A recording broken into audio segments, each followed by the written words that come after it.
Here are 101 facts about American corruption and scandals, and before you say Watergate, trust me, we're going way deeper than that. This is the stuff they didn't put in your textbooks. Number 1. The term Gilded Age wasn't a compliment. Mark Twain coined it in 1873 to describe an era so rotten with corruption that America was essentially gold-plated garbage, shiny on the outside, completely hollow underneath. Number 2. Boss Tweed, the infamous political boss of Tammany Hall, stole somewhere between $25 million and $200 million from New York City taxpayers in the 1,860 seconds and 70 seconds. Adjusted for inflation? That's roughly $5 billion today. He basically invented modern American political corruption and set the template everyone else has been following since. Number 3. Tweed's most notorious heist was a courthouse. The New York County Courthouse was supposed to cost $250,000. By the time Tweed was done padding the bills, taxpayers had shelled out over $13 million for a building worth maybe $3 million. One carpenter submitted a bill for $360,751 for carpentry in the 1,860 seconds. Number 4. Here's how shameless it got. Tweed's contractors billed the city $179,729 for thermometers. Yes, thermometers. Either New York was exceptionally cold or someone was lying. Number 5. The man who brought Tweed down wasn't a prosecutor or a journalist, it was a cartoonist. Thomas Nast's savage political cartoons in Harper's Weekly turned public opinion against Tweed so effectively that Tweed himself once said, "Stop them damn pictures. I don't care what the papers write about me. My constituents can't read, but damn it, they can see pictures." Number 6. Tweed escaped from prison in 1875 and fled to Spain. Spanish authorities recognized him from one of Nast's cartoons and arrested him. He was literally caught because of a caricature. That's poetic justice. Number 7. When Tweed died in jail in 1878, the mayor of New York refused to lower the City Hall flag to half-staff. The grudge was that deep. But Boss Tweed was just the opening act. The real circus came during the Grant administration. Number 8. President Ulysses S. Grant ran one of the most scandal-plagued administrations in American history, and he personally wasn't even corrupt. He just had terrible friends. His administration was so riddled with graft that historians counted over a dozen separate scandals during his 2 terms. Number 9. The Credit Mobilier scandal in 1872 was essentially the Enron of the 19th century. Railroad executives created a fake construction company to overbill the government by millions while building the Transcontinental Railroad, then bribed congressmen with stock to keep them quiet. The vice president was implicated. 2 vice presidents, actually, both of Grant's. Number 10. Congressman Oaks Ames literally walked around Congress handing out shares of Credit Mobilier stock like candy. When asked why, he said he was putting them where they would do the most good. His punishment? He was censured, not expelled. Censured. Number 11. The Credit Mobilier scandal broke during the 1872 election. Grant won anyway, by a landslide. Americans have always had a complicated relationship with corruption. Number 12. The whiskey ring scandal of 1875 saw government officials conspire with distillers to pocket whiskey tax money, about $1.5 million per year in illicit funds. Over 110 people were convicted. Grant's own personal secretary was indicted. Number 13.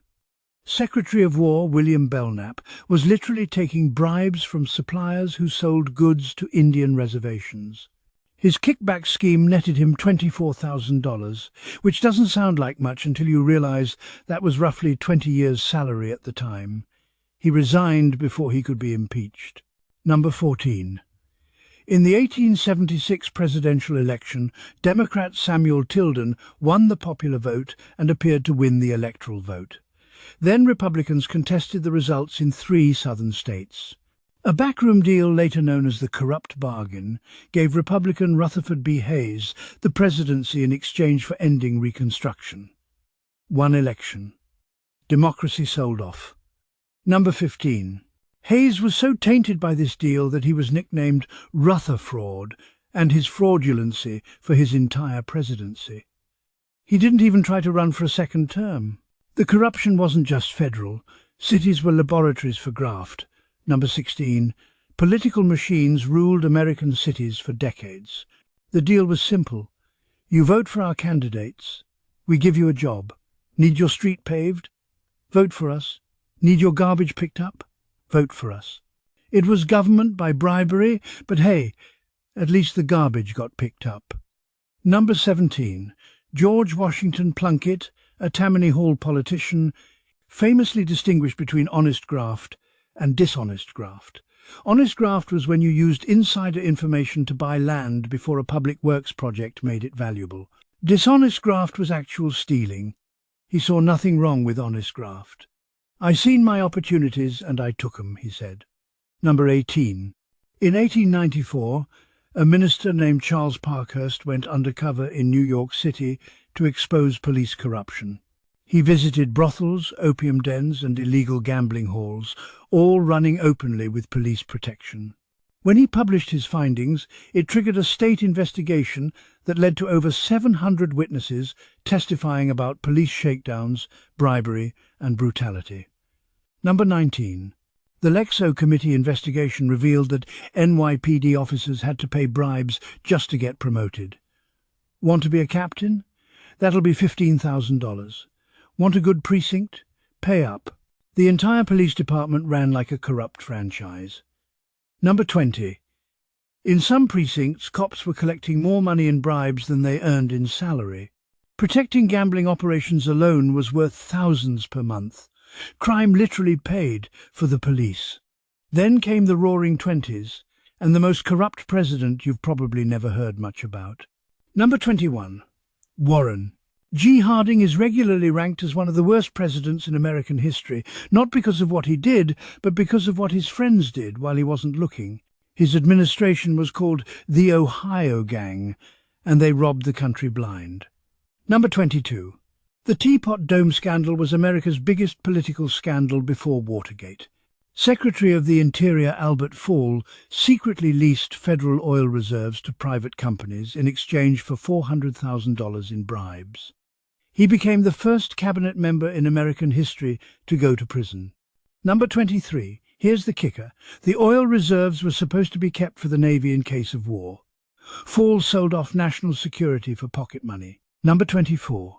Harding's Attorney General, Harry Daugherty, was accused of selling alcohol permits during Prohibition, pardons for convicted criminals, and government positions.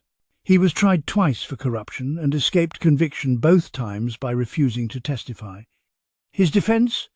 Invoking the Fifth Amendment. Number 25. Charles Forbes, head of the Veterans Bureau under Harding, stole approximately $200 million meant for wounded World War I veterans. He sold off hospital supplies at pennies on the dollar to corrupt contractors while veterans suffered. Forbes got 2 years in prison.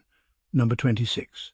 When Harding learned the full extent of his administration's corruption, it reportedly devastated him. He told a journalist, "I have no trouble with my enemies. I can take care of my enemies in a fight. But my friends, my goddamn friends, they're the ones who keep me walking the floor at nights." He died in office shortly after, some say of a broken heart. Number 27. Harding also had a secret daughter from an affair with Nan Britton. They reportedly had sex in a White House closet. DNA testing in 2015 confirmed the paternity. Warren G. Harding, corrupt, unfaithful, and apparently very cramped. Fast forward to the 1970 seconds, when corruption went Hollywood. Number 28. ABSCAM was the most insane FBI sting operation in American history. Agents posed as representatives of a fictional Arab sheik and offered bribes to politicians. They set up fake meetings in hotels and a yacht in Miami, handing out cash and videotaping everything. Number 29.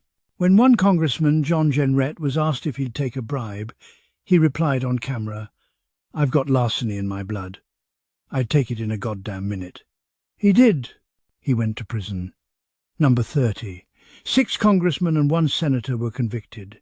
Congressman Michael Myers was caught on video stuffing $50,000 cash into his pockets. He became only the 4th congressman expelled since the Civil War and the first expelled for anything other than treason. Number 31. Only one politician passed the ABSCAM test with flying colours, Senator Larry Pressler of South Dakota. He told the fake sheikhs their offer was illegal and walked out in disgust. He was literally the only hero in the entire operation. Number 32.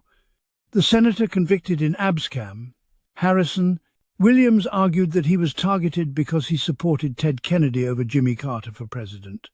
Nobody believed him. He resigned before the Senate could expel him. Number 33. ABSCAM inspired the 2013 film American Hustle, but the movie heavily fictionalized the story. The opening title card said, "Some of this actually happened." Most of it didn't. Number 34. When news of ABSCAM broke, it caused a brief moral panic about FBI overreach.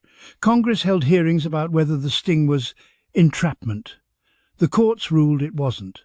If you take $50,000 from a stranger in a hotel room, that's on you. While politicians were getting caught, corporate America was perfecting the art of the scam. Number 35.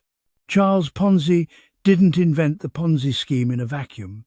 In 1920, he promised Boston investors 50% returns in 45 days by exploiting differences in international postal reply coupons. The scheme was so simple, pay old investors with new investor money, that people couldn't believe it was fraud. Number 36. At his peak, Ponzi was taking in $1 million per day in 1920 dollars. That's roughly $15 million per day today. He paid for a mansion, cars, and a lifestyle that should have been an obvious red flag. Number 37.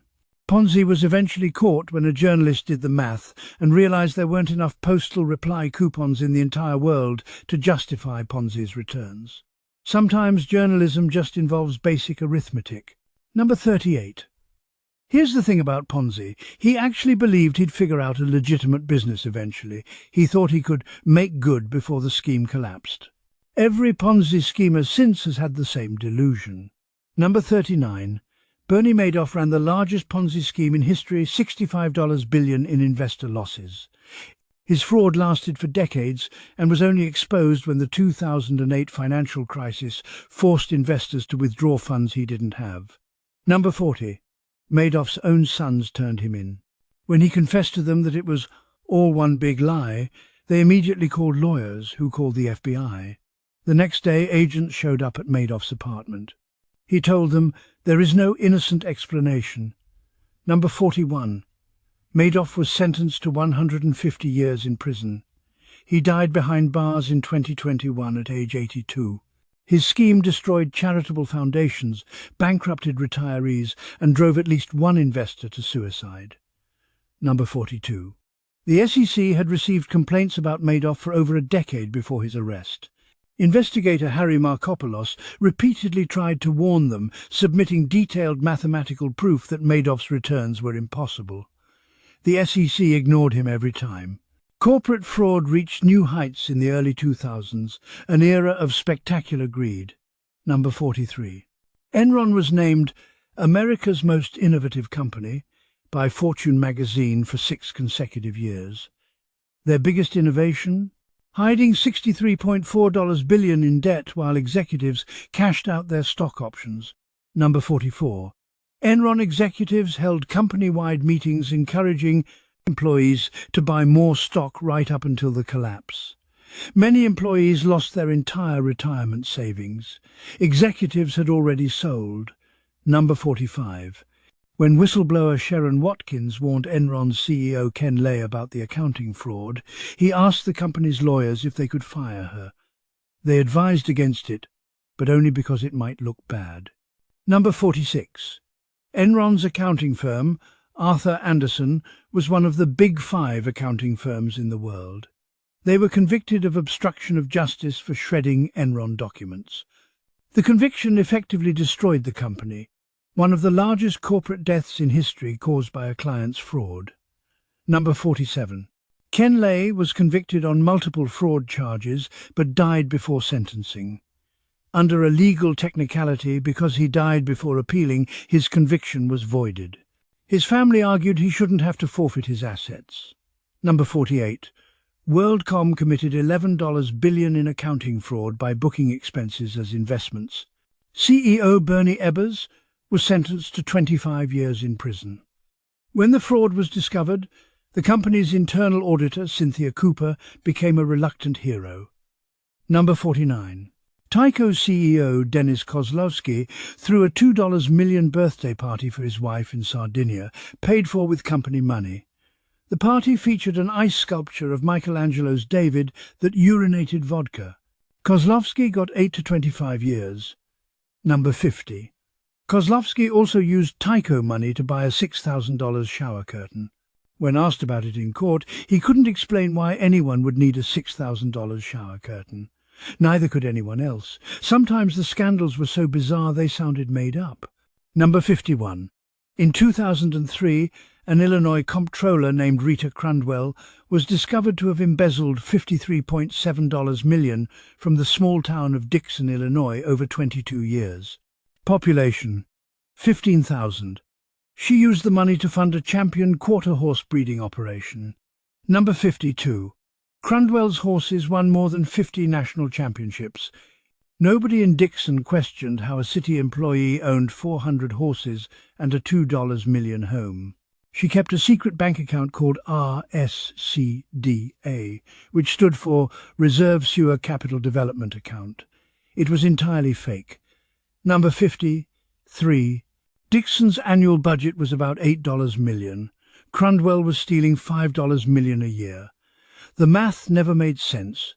Nobody checked. Number 54.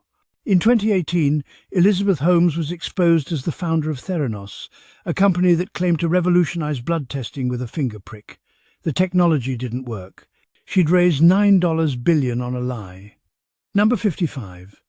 Holmes modelled herself after Steve Jobs. Black turtlenecks, messianic speeches, and a deep voice she allegedly faked to sound more authoritative. Former employees said her real voice was much higher. Number 56. Theranos put fake blood testing machines in Walgreens stores. Actual patients received inaccurate medical results that could have, and may have, affected their health decisions. Number 57. Holmes was sentenced to 11 years in prison in 2022. She's currently appealing while reportedly planning a podcast. The audacity never ends. Number 58. Sam Bankman-Fried built FTX into a $32 billion cryptocurrency empire, then allegedly used customer funds to prop up his hedge fund, buy Bahamas real estate, and donate to political causes. He was sentenced to 25 years in 2024. Number 59. Bankman-Fried was arrested in the Bahamas wearing shorts and a t-shirt. He'd been giving interviews until the very end, seemingly convinced he could explain his way out of fraud charges. Number 60. FTX's financial records were so chaotic that the company used QuickBooks, accounting software designed for small businesses, to manage billions of dollars.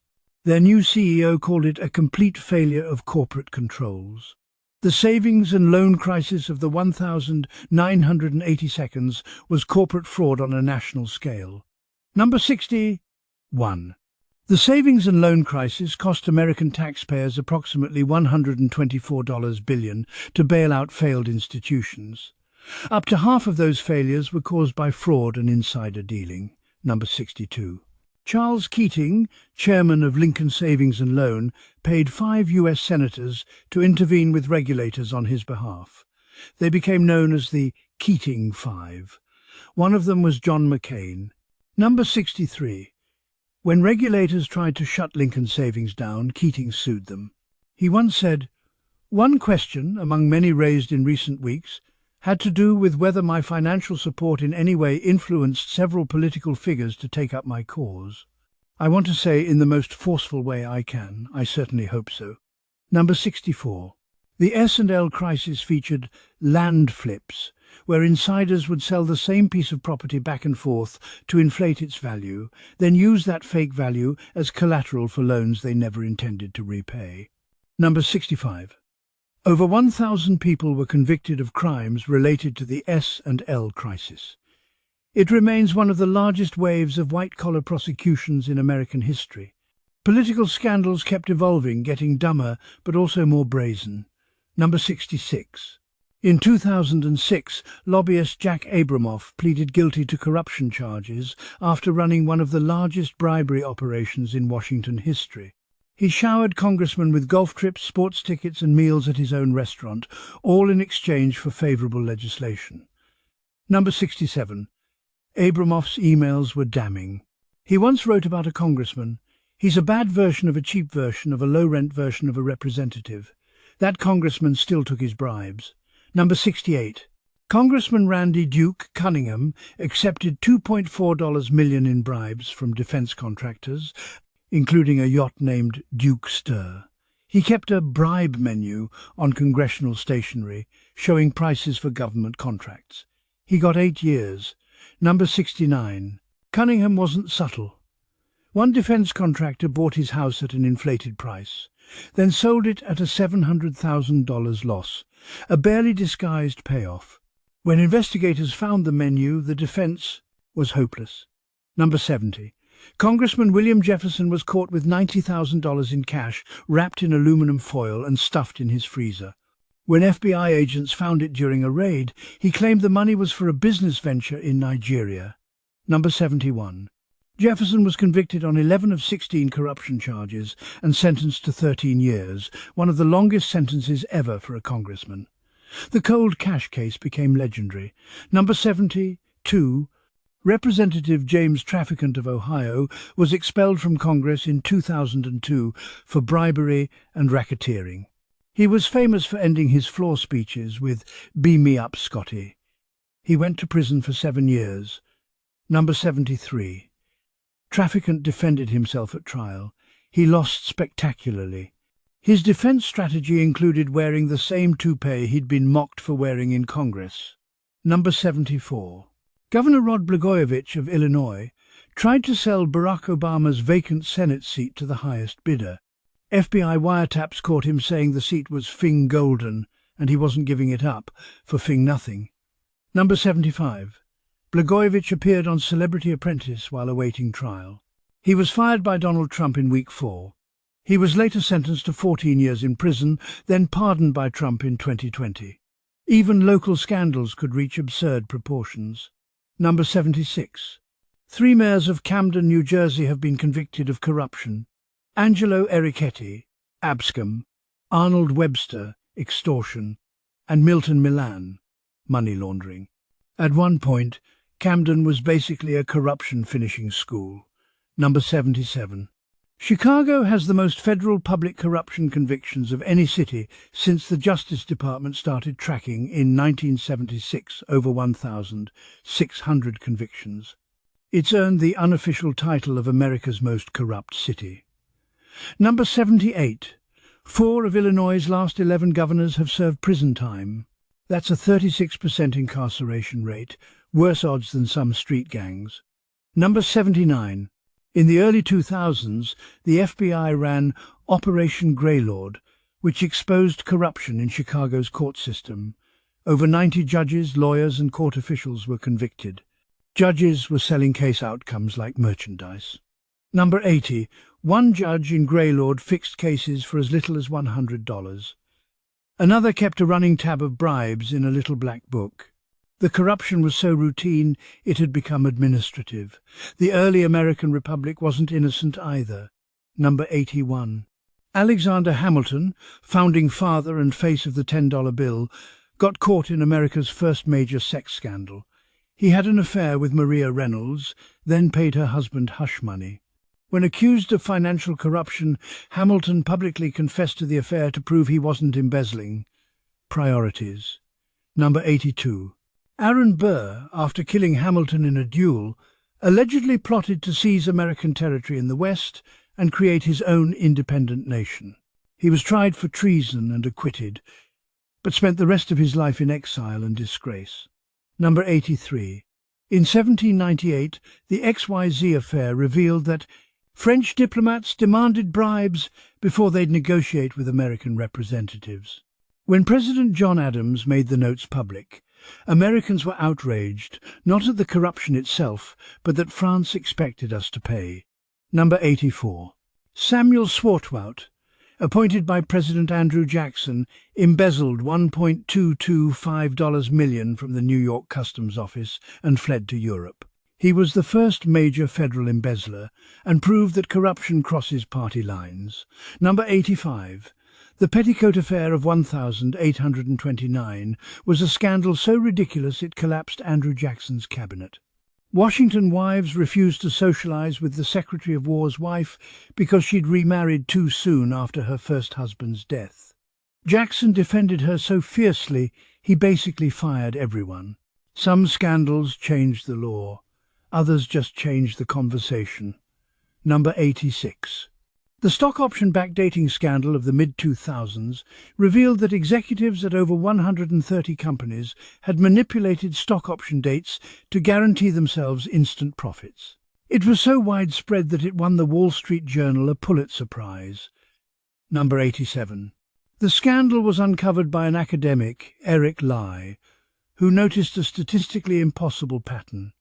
Executives were receiving options at the lowest possible stock price far too often. Math caught them. Number 88. Lehman Brothers hid $50 billion in liabilities before its 2008 collapse, the largest bankruptcy in American history. Executives used accounting tricks to temporarily move toxic assets off the books right before quarterly reports. Number 89. The 2008 financial crisis cost the American economy approximately $12.8 trillion in lost economic output. Not one senior Wall Street executive went to prison. Number 90. In 2012, HSBC admitted to laundering money for Mexican drug cartels and processing transactions for countries under US sanctions. Their punishment? A $1.9 billion fine. No criminal charges, no one went to jail. Modern corruption has gotten creative and digital. Number 91. In 2015, Volkswagen admitted to installing software that cheated on emissions tests. The devices detected when a car was being tested and temporarily reduced pollution output. They called it defeat devices. Approximately 11 million vehicles were affected. Number 92. The first original Ponzi scheme, run by Charles Ponzi in 1920, collapsed after roughly a year. Bernie Madoff's lasted 17 years. Elizabeth Holmes ran Theranos for 15 years. Scams are becoming more sustainable.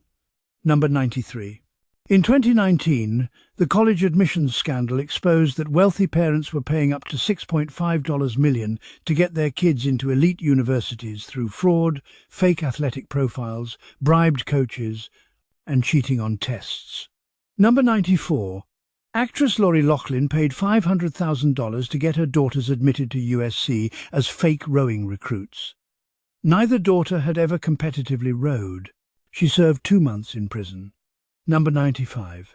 The scandal's mastermind, Rick Singer, processed over $25 million in bribes through a fake charity.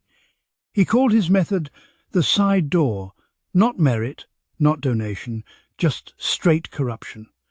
And corruption keeps finding new frontiers. Number 96. George Santos, elected to Congress in 2022, lied about essentially everything: his education, his work history, his heritage, his mother's death on 9/11, even whether he'd owned a company. He was indicted on 23 federal charges. Number 97.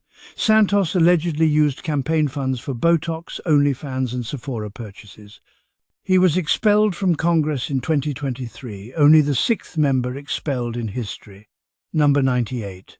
In 2024, New York Mayor Eric Adams was indicted on corruption charges, including allegations that he accepted illegal campaign contributions funneled through Turkish nationals. He's the first sitting New York City mayor to be federally indicted. Number 99. Cryptocurrency has created entirely new categories of fraud.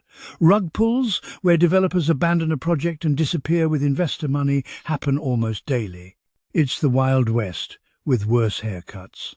Number 100. In the past decade alone, the FBI has convicted over 14,000 public officials for corruption-related offences. That's more than most countries have politicians.